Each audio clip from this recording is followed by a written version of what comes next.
All right, good morning, everybody, and welcome to our Match Day -1 press conference. We will begin with goalkeeper Marissa Jordan. For those on Zoom, please use the raise your hand feature, and we will call on you, or you can type your question into the chat. But Marissa, to start off, how are you settling into Kansas City on and off the pitch? I'm settling in really well. I'm really enjoying the city so far, and especially being a part of this team. The group of girls that we have is so great, and really love the competitive environment. I feel like I've grown so much just being in this environment for the short amount of time that I have been. And then obviously the staff is incredible. Yeah, I'm excited to see what more Kansas City has to offer. And then walk us through last week's performance in Denver, 3 big saves and a crucial shutout on the road. Yeah, I was really excited for that game. I knew it was going to be a really good opponent, especially playing in their home stadium in Denver. First time playing there. So I went in feeling really confident just in our team, all the work that we had put in since our last game, regular season game. And yeah, just really proud of how the defense showed up. I feel like we showed our standards really well in that game with how we defend in crosses and in the run of play, and stepped up when I needed to help them out a little bit, but really just happy with the overall team performance, obviously attacking as well. So. And then on that same line, what has the relationship and the communication been like between you and your back line? Relationship and communication has been great. I've had a really good time getting to know all of them, honestly, and I feel like it's felt really natural, and I think communication between them is like obviously so important just in general, and I feel like both sides have made like an effort, and I feel like we know what to expect of each other on the field at this point. And a follow-up question to that from Tom: what helps you with that communication? I guess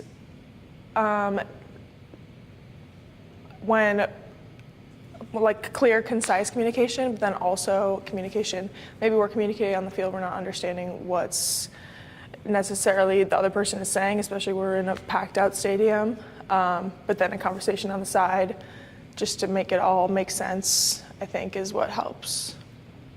And what do you expect from Orlando on Friday? Yeah, I expect a really talented team with a really good offense, more possession based. Looking forward to holding it down again with the defense. To really not let them get much in, get that many crosses in, then also defend those crosses when they do come in. Yeah. And then how important has the staff and your fellow goalkeepers been in making sure you are prepared to perform when your number is called? They've been great. The staff has been really great. Fellow goalkeepers have been really great. Really appreciate them. The support, but also giving me their opinions and perspectives on things as it pertains to like situations in games. And then the staff, I mean, Rocky makes me feel very prepared. His individualized take on goalkeeping I really appreciate, and has only made me a better goalkeeper. And then last one from Tom is: how big is a Friday night prime video match to you and the team? I don't like to look at a game bigger than any other game, but definitely is cool, and appreciate what Prime does with the streams and for the viewers. Perfect. Thank you so much. Good luck tomorrow. Thank you. Thanks, everyone.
All right, we are back with head coach Chris Armas. Same thing as before, you can type your question into the chat or use the raise your hand function.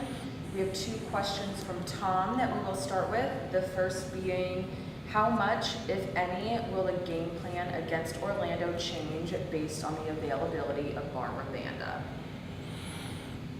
Well, we're expecting Banda to play. If she doesn't start, does she come in? Regardless, we have to go into the game with a plan. So we have planned a certain way, and if she doesn't play at all, then you know, a lot of the same things will apply because they have some dangerous attackers up the field, and we'll be ready for that. But obviously, like Temwa, when you have such a talented player up the field, teams have to have some ideas how to deal with that. So with Barbara, it's clear that you just have to have a real way of dealing with that pace and the counter threat and the speed up top and the intelligence. For me, she's a really smart player too. So we'll be ready either way, but of course we have to have a plan, and we have one. And then another question from Tom. How difficult is it to game plan against a team that is similar to your own in that both teams are okay with not winning the possession battle? Yeah, look, we have to play against ourselves every day in training, and that in itself is difficult. When you play teams that are built for transition, that are organized, well coached, a culture that's been exposed to some winning, it's always a difficult game. But when you play the transition game, there's a certain randomness that's hard to control. Second balls, the uncertainty that style of play creates. But it is difficult, and for me, it's why we play this way. So it'll be a great matchup, a fun matchup. It's always a battle against Orlando. We're not sneaking up on them. They're not sneaking up on us. We know each other well, so we'll really enjoy the challenge and the test. It's a tough one on the road, and we'll be up for it. And we just talked to Marissa. What have you seen from her, and how much confidence does the team have in her? The team has a lot of confidence in Marissa. She's been putting in the work since January, and I think it's in those moments of preseasons and training sessions and small-sided games, competitive days, post-training, shots that are being taken, and her attitude is amazing. Her self-confidence is very high, and the confidence that we all and the players give her is also very high. And then at the end of the day, when you step out there, it carries a lot of weight, how you show up and how you perform. And I think she's stepped on the pitch with real confidence, decisiveness, clarity in what she does. So that just helps the confidence build. You know, she gets some victory under her belt and a big moment for her, so a shutout. So yeah, there's a lot of confidence, and she's pretty steady, and I think she's got a really strong and good process. So that's where also that confidence comes from. And then following last week's result, what are some of those things that you reiterated to the team to keep this momentum going? In our camp, it's the messaging has been very simple and clear, and that's our identity. It travels with us. It's always in KC, and we are at our best when we take it with us. Our identity of intensity and energetic football, and that's the message. You know, it's constantly how good can we be at being us, and then it's us coaches defining what us is and repeating that. But most importantly, that we step on the pitch and it looks like us, it feels like us, it sounds like us. That's the message. And then last one is, what do you expect from the game tomorrow night? Like I said earlier, it's two teams that know each other well, two teams that are built for transition. And I think two teams that know what it is to battle and to earn that part of things. It's a tough team. Again, met in big moments and big games. A lot of respect for each other. Both teams, I think, hard to break down. So I think it's going to be a real battle. So I'm expecting a great match. And again, we have so much respect for them. So they're not sneaking up on us, and nor will we with them. So yeah, I'm expecting a tough game. Thank you, Coach. Good luck tomorrow. Thank you. Thank you, everyone. Sure.